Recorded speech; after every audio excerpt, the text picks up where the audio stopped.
እድሜ አለፈ ሳላገባ። ስሜ ቤላ ይባላል። 40 ዓመቴ ነው። በዚህ ዓመቴ ውስጥ አግብቼ አላውቅም። ልጅ የለኝም። ቤተሰብ ውስጥ በዚህ ትልቅ ችግር አለባቸው። ዘወትር በእኔ እንደሚያፍሩ ያሳዩኛል። ሲያዩን ተስፋ የመቁረጥ ስሜት ይሰማቸዋል። በተለይ የእኔ ታላላቅ ዘመዶቼ እንዲህ ይላሉ። አንቺ ትልቅ ሴት ነሽ፣ በጣም ትልቅ ሰው ነሽ። ሽማግሌ ባል መፈለግ አለብሽ። ማንም ሰው ለትዳር በዚህ ዕድሜሽ አይፈልግሽም። ይህ ቃል ዝም ብሎ አይደለም የተናገሩት። ያመኛል።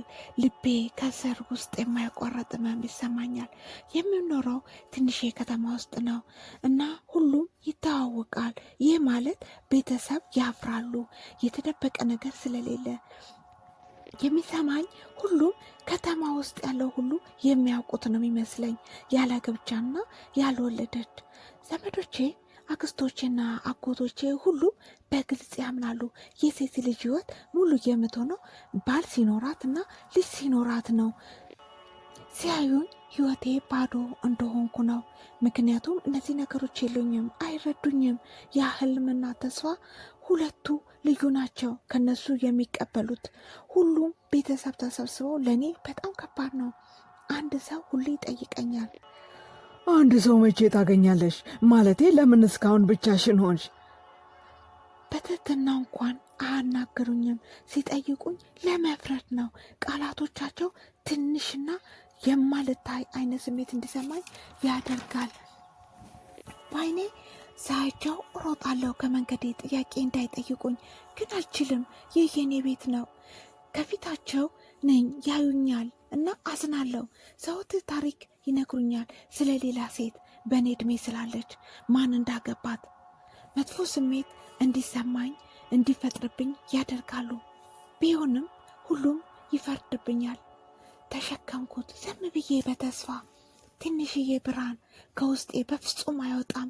እስካሁን የራሴ ፍቅር ታሪክ እንዲኖረኝ አልማለሁ። ማን ነው የሚፈልገኝ? ማን ነው የሚያየኝ? ቤላ በእኔ ዕድሜ አይደለም ያላገቡ፣ በእኔ ሁኔታ ውስጥ ያለ አንድ ሰው ፈልጋለሁ። ማን የሚወደኝ? እኔ የማን ነኝ? ህይወቴን ማካፈል ፈልጋለሁ ለአንድ ሰው። ይህ ተስፋ ነው፣ በጣም አስፈላጊ ለእኔ። በጠዋት ያነሳኛል፣ እንዳምን ደስታ ይረዳኛል። እንኳን ለእኔ የቤተሰቦች ቃላቶች በጣም ትልቅ ነሽ፣ ለፍቅር እድል አምልጦሻል ይሉኛል። ልቤ የሚነግረኝ የተለየ ነው። ልቤ ሲነግረኝ ፍቅር በማንኛውም እድሜ ይመጣል። የእኔ ታሪክ ስለ ራሴ መጻፍ ፈልጋለሁ። አልፈልግም እንዲያፍሩብኝ ሰዎች ስለ እኔ ሲያስታውሱ። ታሪክን መስራት እፈልጋለሁ። ስለ ፍቅር የራሴ መንገድ እፈልጋለሁ። ህይወቴን ለመገንባት የኔን እውነት። ዝም ያለው ተስፋዬ አጠነከረኝ። በጉጉት እንድጠብቅ ያደርገኛል። በዙሪያ ያለው ዓለም በሚሰለፍበት ጊዜ እንኳን ወደ ኋላዬ ይመለከታሉ። ይህ የኔ የውስጥ ምስጢር ነው። በጥንካሬ በቋሚነት እቃወማለሁ። ባለመስማማትና ከባድ ሸክም ከነሱ የሚጠበቅ ነው። የማታ የቤተሰብ ፓርቲ ደረሰ። መሄድ አልፈለግኩም። ዘመዴ ግን ሁልጊዜ ጠይቀኝ ነበረ። ሲጨቀጭቀኝ አንድ ቀን በመጨረሻ እሺ አልኩት። ቤተሰብ ሁሉ አንድ ላይ ናቸው። ሁልጊዜ ከባድ ነው ለእኔ። አወኩኝ ሰዎቹ ያሉትን እና እንዴት ሲያዩኝ እንደነበረ። እሳ ቦታ የብቸኝነት ህይወት በግልጽ ሁሉም ተሰማቸው። ቤተሰብ እየተራመድኩ ቤት ውስጥ በሰው ተሞልቶ ነበረ። አየሩ መቀሽቀሻው ይጮህ ነበር። ይስቁ ያወሩ ነበር፣ ግን ተሰማኝ። አልተዝናናውም። በቅርቤ ለስለስ ያለ ድምፅ ሰማሁ ከኔ አጠገብ። ህይወት ቤላ። አንድ ሰው ይንሸኳሸኳል። እስካሁን ብቻዋ ናት። ቃሎቹ ትንሽነት ተሰማኝ። በድንጋይ ወገሩኝ። ማለት አስመሳይ ነበረ፣ ነገር ግን ከባድ ነበረ። ጸጥታ ቦታ ጥጌን ያዝኩ። ከመስኮት አጠገብ ከሰዎች መሆን ርቁ ሆኜ መቆምን ተሰማኝ። የሚያወሩት ስለ ባል ነው። ሚስቶችና ልጆች ደስተኞች እንደሆኑ ያወራሉ። ሌላ ነገር ሲያወሩ አልሰማሁም። ፈገግ ለማለት አስመስዬ ነበር። ነገር ግን ከባድ ነበር። ጸጥታ ቦታ ጥጌን ያዝኩ። ከመስኮቱ አጠገብ ከሰዎች ሩቅ መሆኔ ተሰማኝ። የሚያወሩት ስለ ባል ነው። ሚስቶችና ልጆች ደስተኞች እንደሆኑ ያወራሉ። ሌላ ነገር ሲያወሩ አልሰማሁም። ልቤ ከበደኝ። ተመኘው ቤት በሆንኩ ብዬ ደህንነትና ጸጥ ያለ። ከዛ አየሁ አሻግሬ ቤቱን። አይኔ ቆመ። አንድ ሰው ላይ ድምፅን ከፍ አድርጎ አያወራም፣ አይስቅም ነበር። ልክ እንደ ሌሎቹ ጸጥ ብሎ ቁጭ ብሎ ነበር። ሰዎችን በዚያ ያሉትን እያየ ነበረ። ፀጉሩ ጥቁር ነው። ጥሩ አይን ያለው፣ ሲያዩት ጠንካራ ነው፣ ግን የተረጋጋ በጣም ከነሱ የተለየ ነው። ሁሉም ክፍል ውስጥ ነው ያሉት። ለትንሽ ሰዓት አየኝ። አስተያየቱ ለመፈረጃ አይመስልም፣ በትህትና ነው አስተያየቱ። ትንሽ ነገር ተሰማኝ። ብቸኝነቴ ቀነሰው። ለትንሽ ሴኮንድ ተገረምኩ። ማን ነበረ? አይቼው አላቅም ከዚህ በፊት ቤተሰብ በሚያዘጋጅ ፕሮግራም ላይ አላውቀውም። ከዛ በኋላ አንድ ሰው ስለሱ ሲያወሩ ሰማው። ጀምስ ነው። ለዚህ ከተማ አዲስ ነው። 45 ዓመቱ ነው። ሚስቱን የፈታ ነው። ቃሉ አፍርሷል። ከኔ ተቀምጠዋል። አዲስ ህመም ተሰማኝ። ምናልባት እንደኔ ይሆን? ያለ ገባ ትልቅ ነው። እንደኔ እድሜ ሄዷል። የእሱም ደግሞ 48 ነው ተሰማኝ። እንደገና የእውነት ልዩ ነው። የአንዳንድ ሰው ህይወት ከባድ ነው። ማን ይረዳል? ማየቴን ቀጠልኩ። እሱ በጣም ስምተኛ ነው። ግልጽ ሆኖልኛል። አያስፈራኝም። ድምፁን ከፍ ለማድረግ አይሞክርም። ፓርቲው ላይ ማንም ሰው በእርጋታ መንፈስ አይቶኝ አያውቅም። ምንም ሰው ቢያየኝ ያለ ቃል ተረድቶኝም አያውቅም። ይህ ግን ጀምስ አዲስ ሰው ነበር። በእኔ ዓለም ውስጤን አበራልኝ። ዝም ያለ ተስፋ፣ ትንሽዬ ተስፋ፣ ነገር ግን በልቤ ውስጥ እያደገ ነው። ከፓርቲ በኋላ ስለሱ ተጨማሪ ነገሮች ለማወቅ ጀመርኩ። ሰዎች ከተማ ውስጥ ማውራት ይወዳሉ። ወሬያቸው ቶሎ ነው የሚዛመተው፣ ልክ ጸጥ ያለ ንፋስ። ስላለፈ ህይወቱ ሲያወሩ የእሱ ሙሉ ህይወቱ አሳዛኝና ከባድ ነበር። እውነቱን ተማርኩ። ምክንያቱ ለምን ፍቺ እንዳደረገ። ሚስቱ ታማኝ አልነበረችም። ጀምስን ጥላ ሌላ ወንድ ጋር ሄዳለች። ይህ ትልቅ ቅሌት ነው። በእኛ ከተማ ብዙ ሰዎች እውነታውን ያስታውሳሉ። እስካሁን ስለ እነሱ ያወራሉ ዘወትር። ቢያንስ ብዙ አመቱ ነው። ከተማ ውስጥ ሀሜት በጣም ከባድ ነው። ሰው ብዙ አይነት ሀሳብ ነው ያለው ስለ ጀምስ። የእሱ ሀሳብ በፍጹም ሁልጊዜ ጥሩ አይደለም። ሲያስቡት በጣም ስሜታዊ አይደለም። ምን ሆኖ ነው? ሌላው ሲል በጣም አደገኛ ነበር። በሴት ላይ ጥሩ እንዳልሆነ ነው የሚያወሩት። ሴቷን ጎድቷታል፣ ጥሏት ሄዶ ነው።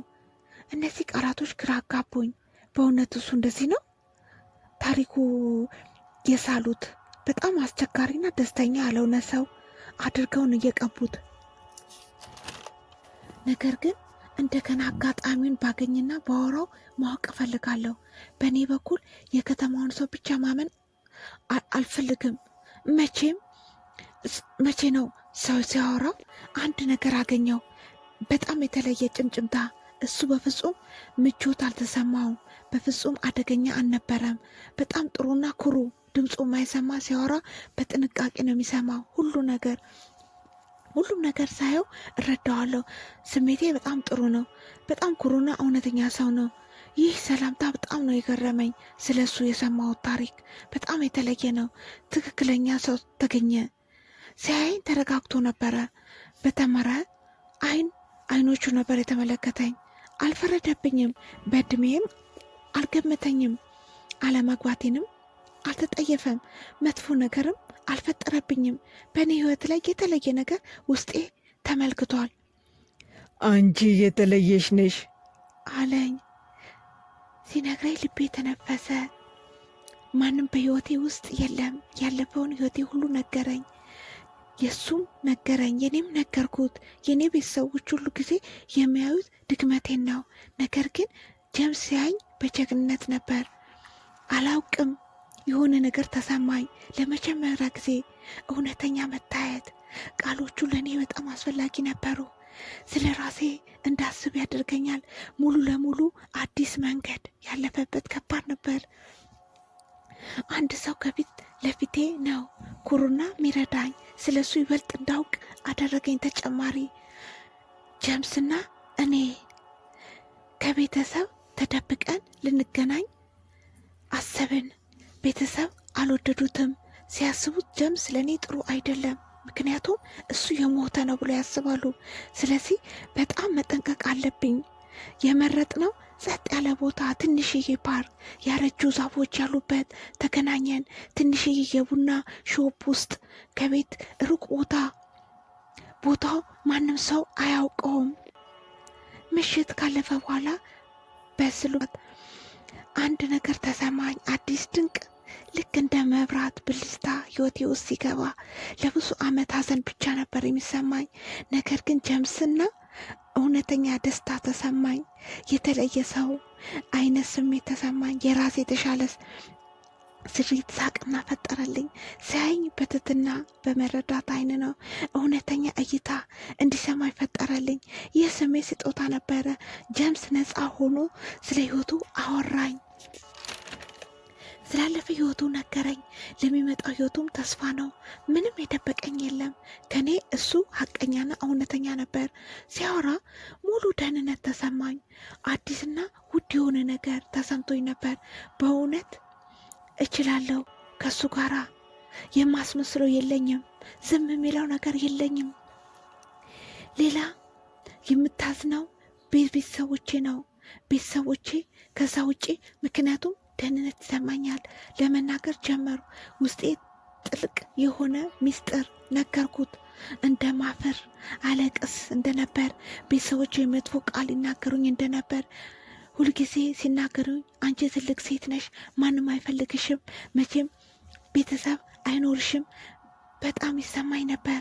እኔ ሙሉ አይደለሁም ብዬ ፍራቻዬን ነገርኩት። ብቻዬን ያሳለፍኩትን ይህንንም ነገርኩት። ድብቁ ህልሜ ፍቅር የሆነ ቤተሰብ ይኖረኛል፣ ህልም አለኝ። ሳልሞት በፊት ጀምስ እየሰማኝ ነው። ሁሉንም ቃላቶቼ ነገርኩት። ሳወራ በመሃል አልገባም፣ ምንም አላለም። ስተተኛም ነሽ አላለኝም፣ ሞኝም ነሽ አላለኝም። በቃ ምንም አልፈረደብኝም። ዝም ብሎ ሰማኝ። የኔ ፍላጎት ተረድቶኛል። ከጨረስኩ በኋላ እንዲህ አለኝ፣ አንቺ ድንቅ ሴት ነሽ፣ አንቺ ድንቅ ሰው ነሽ፣ ፍቅር ይገባሻል፣ ህልም አያረጅም። በጣም ደስ የሚል ነው። ቃላቶቹ በጣም ነው ደስ የሚለው። ምቾት ይሰጣል። ሙሉ ተስፋና ጥንካሬን እንዲሰማኝ ፈጠረልኝ። ብዙ ሰዓት አብረን አሳለፍን። እያንዳንዷ ሰዓታችን በጥንካሬ አሲዘን አሳደግ ነው። ብዙ ዝም ያሉ ነገሮችን ተካፈልናቸው። ለሰዓታት ዝም ብለን ቁጭ ብለን ተማርን። በጣም እያንዳንዳችን ልብ ውስጥ ያለውን ይህ ድብቁ ሰዓታችን የማይታመን የተለየ ነበር። ቤታችን ነበርን ከዓለም እና ከቤተሰቦቻችን የተደበቀ፣ ግን ከኔ የመጀመሪያ ነበር። የመጀመሪያ አዲስ ተስፋ ነበር። ከማንም ከዚህ በፊት እንደዚህ አይነት ግንኙነት አድርጌ አላውቅም። አውቃለሁ ይህ ፍቅር በጣም አስፈላጊ ነበር። የኔ እድል ነው። እውነተኛ ደስታ ምስጢሬ ወጣ። ቤተሰቦቼ ስለኔ ስለ ጀምስ አወቁ። እንዴት እንዳወቁ ግን አላውቅም። ግን ወሬው ደረሳቸው ቀስ እያለ። አየሩ የኛ ቤት ሲመጣ ከባድ ችግር ፈጠረ። ቤተሰቦቼ መልካቸው ቀልቶ ነበር። ከመናደድ ጋር ሲያዩኝ አንድ የተረበሸ ነገር አደረጉ። ወንድሜ ዴቪድ መጀመሪያ ተናገረ። ድምፁን ከፍ አድርጎ ያወራ ነበር፣ በጣም እየጮኸ። ከዛ ልሰማው አልቻልኩም። ከአጠገቤ ተጠግቶ ቁጭ አለ። አይኑ ሙሉ ለሙሉ ቀርቷል። ማየት አትችም?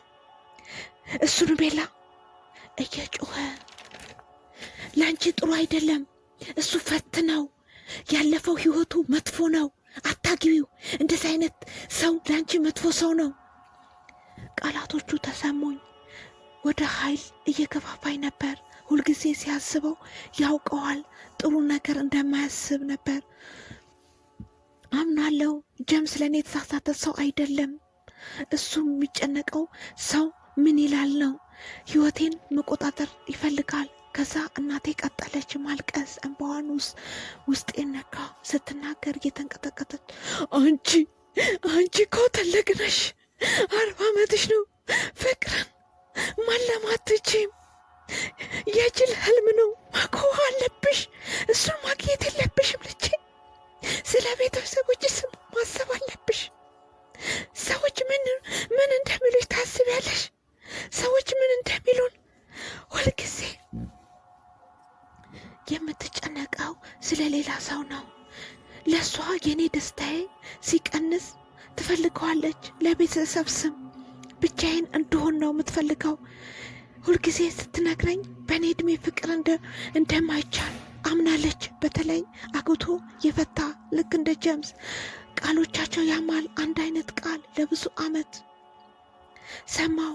ይፈልጋሉ ተስፋ እንድቆርጥ። የመጀመሪያ እውነተኛ እድል ደስታዬን አግኝቻለሁ። እንደ ትንሽ እንደሆን ይፈልጋሉ። እንደገና የኔን ፍላጎት ይደብቃሉ። የብቸኝነት ህይወቴን ተቀብለውታል። ለብዙ ጊዜ ዝም ብዬ ሰማኋቸው። የድሮ እፍረት የሚሰማኝ ከዛ ለመውጣት እየሞከርኩ ነው። የሚፈርዱብኝ አሁን አዲስ ነገር በውስጤ እየተለወጠ ነው። ወንድሜን አየኝ፣ ከዛ እናቴም አየችኝ። ተናደዋል እና አስተሳሰባቸው ኋላቀር ነው።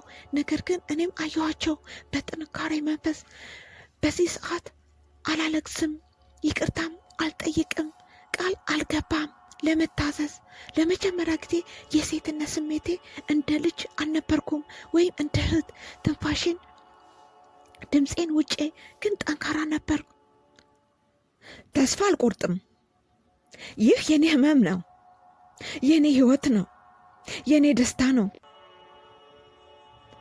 አልኩ። በቃሎቼ ተገረሙ፣ እኔም ተገረምኩ። አዲስ ስሜት፣ ራሴን ማንሳት ፈልጋለሁ። የወደፊት የፍቅር ህይወቴን ለመጋፈጥ እኔ ራሴ መምረጥ እፈልጋለሁ። ጀምስን መርጫለሁ። ትንሹ ከተማ ሙሉ አዲስ ወሬ ነበር። እነዚህ ወሬዎች ስለ ቤላ ነው፣ ስለ ጀምስ ነው። ወሬው ቀስ እያለ ተሰራጨ፣ ልክ እንደ ከፍተኛ ንፋስ። ጎረቤትም ያወራሉ፣ ጓደኛም ይሸኳሸኳል። ቤላን የሚያዩ ሰዎች በተለይ አስተያየት ነው፣ በትህትና ነበር የሚያወራት። ታሪክ ሰሩልን፣ እውነቱን ግን አላወቁም። አንዳንዱ ሲሉ ቤላ ጀምስን የምትፈልገው ለገንዘብ ነው አሉ። 40 ዓመቷ ነው። ቤትና ያጠራቀመውን ትፈልጋለች።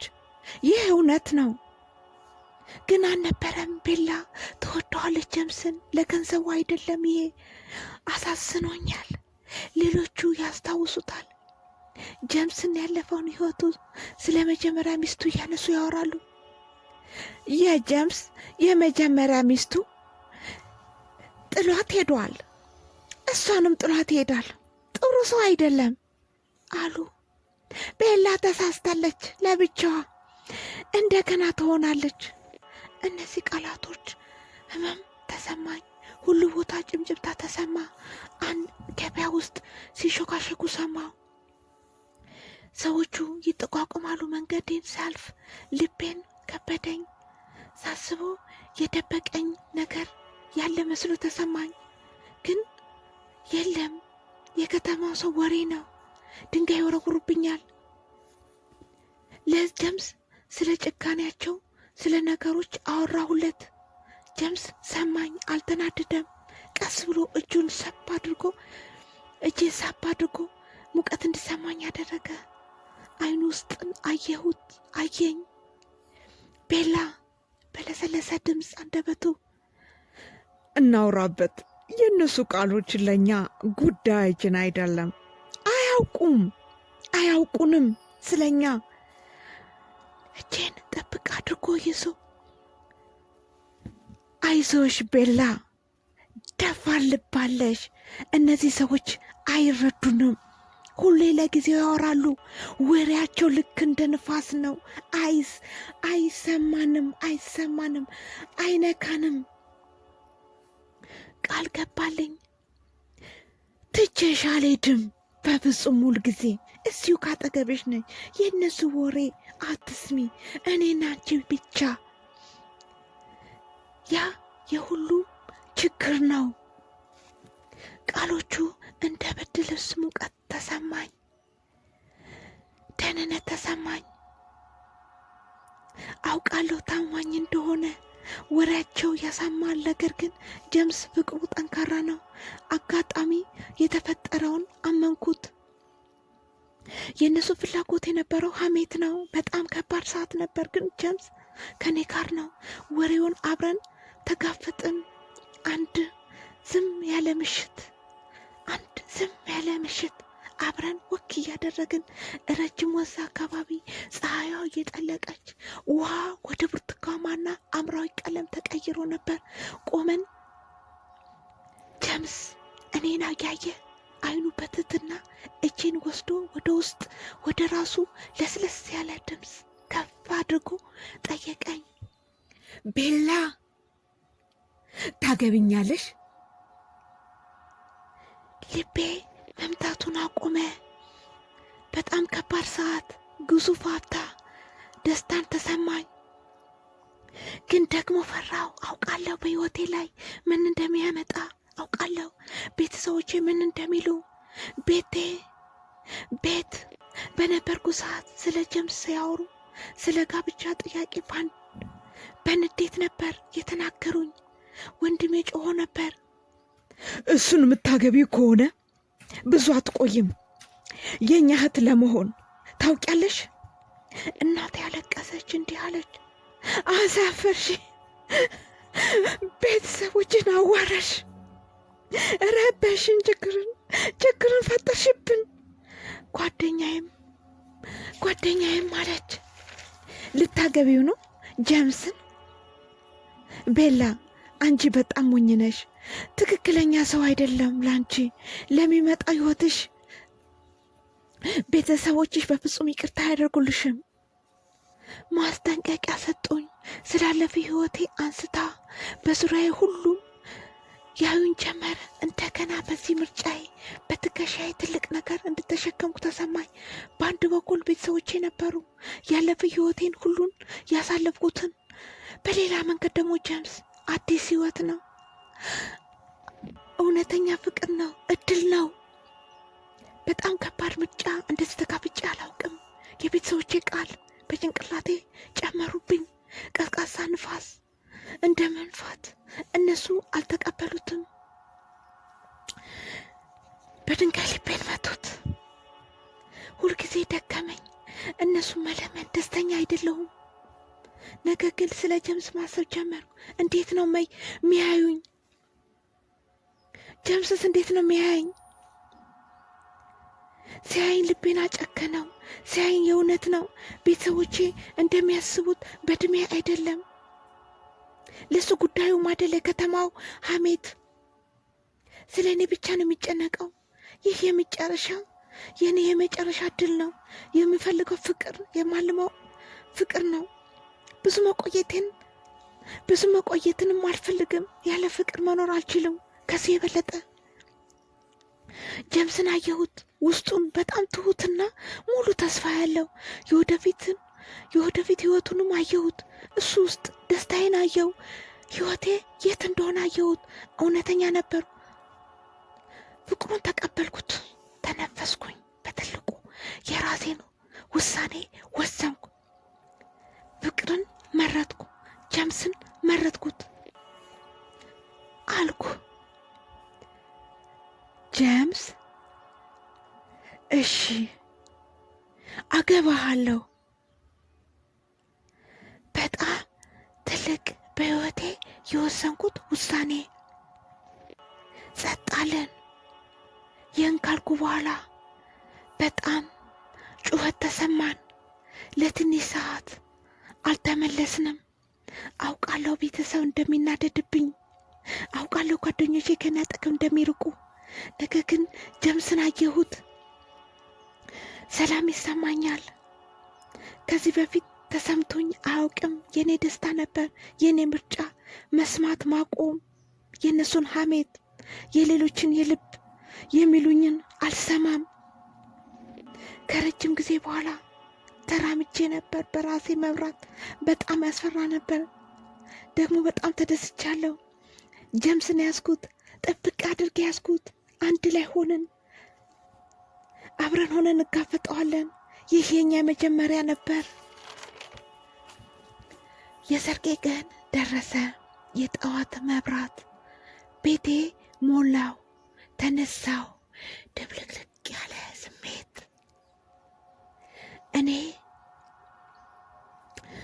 ትልቅ ደስታም ተሰማኝ። ይህ ቀኔ ነበር የጠበኩት ለብዙ ዓመት። የቅርብ ጓደኞቼ አንዳንዶቹ ወደ እኔ ተመልሰው ነበረ። እዚህ አጠገቤም ነበሩ። እንድዘጋጅ ረዱኝ። ፈገግ ብለው ነበር እና እየሳቁ ያስቁኝ ነበር። ከኔ ጋር ደስታን እንዲሰማኝ ፈጥረውልኝ ነበር። ትንሽ ጸጥ ያለ ቦታ፣ ዝግጅቱን ቀለል ያለ ግን በጣም የሚያምር ሁሉ ነገር ፍጹም ሰላም በትክክል። አንድ የቤተሰብ አባል አንዳንዶቹ መጥተው ነበር የመረጡኝ፣ የረዱኝም ነበሩ። ከቤተሰብ ብዙ ስጦታም ሰጥተውኝ ነበር። እናቴና ወንድሜ ግን አልነበሩም። ልቤን በትልቁ ተሰማኝ። ግን እረዳለሁ፣ የእነሱ ምርጫ ነው አውቃለሁ። ትክክለኛ ምርጫ እንደመረጥኩ ለራሴ ከባድ ነበር። እንዲቀበሉኝ ደስታዬን መረጥኩ። በውጭ የከተማው ሰው እስካሁን ይንሸኳሸኳል። ወሬያቸው ጀምስና እኔ ቀስ ብሎ ተናፈሰ። ሁልጊዜ ይንቀሳቀሳል፣ ሁልጊዜ እዚህ ነው። ነገር ግን ንፋሱ አይንቀሳቀስም። ካሁን በኋላ ከኔ ሐሜቱም ካሁን በኋላ ልቤን አያሳምመኝም። አዲስ ጥንካሬ እኔ ውስጥ ነው ያለው። ወሬያቸውንም አልሰማም። ምንም ሊያደርጉኝ አይችሉም። ውስጤ ሰላም ይሰማኛል። ጀምስ ከፊቴ ሆኖ እየጠበቀኝ ነው። ሲያዩት ኩሩ ነው። ሲቆም ረጅምና የተረጋጋ ነው። ሲጀምረው እየተራመድኩ ነው። አወራሁት ሁሉም ፍርሃቶችም ሁሉ ሄደዋል። ዝም ያለ እርግጠኝነት ተሰማኝ። አይኖቼ አገኙት። ለትንሽ ሰዓት አውቃለሁ፣ ይህ እውነተኛ ፍቅር ነው። ይህ የወደፊቴ ነው።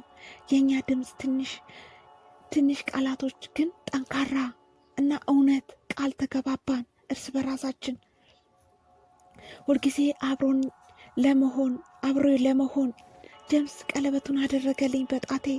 ልቤ ሙሉነት ተሰማኝ።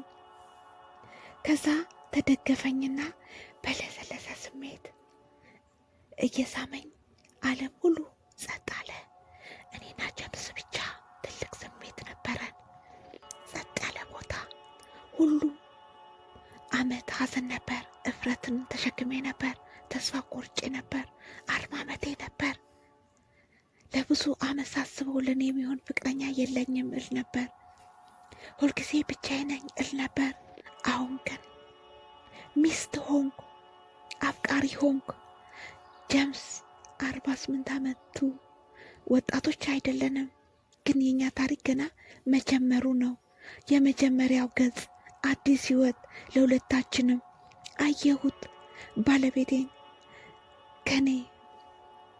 እኔ ቤላ ነበርኩ፣ የእሱ ሚስት። ለብዙ ጊዜ ጠበኩት የዝን ስሜት። አሁን በመጨረሻ አገኘሁት። እውነተኛ ደስታ ተሰማኝ። ትልቅ ሙሉነት የሆነ ደስታ ውስጤ መጣ። ይህ አዲስ ህይወት ፍቅር ስቦን ምርጫዬን መረጥኩት። ለብዙ ጊዜ ያፈርኩበትን በመጨረሻ እውነተኛ ደስታን አገኘሁኝ።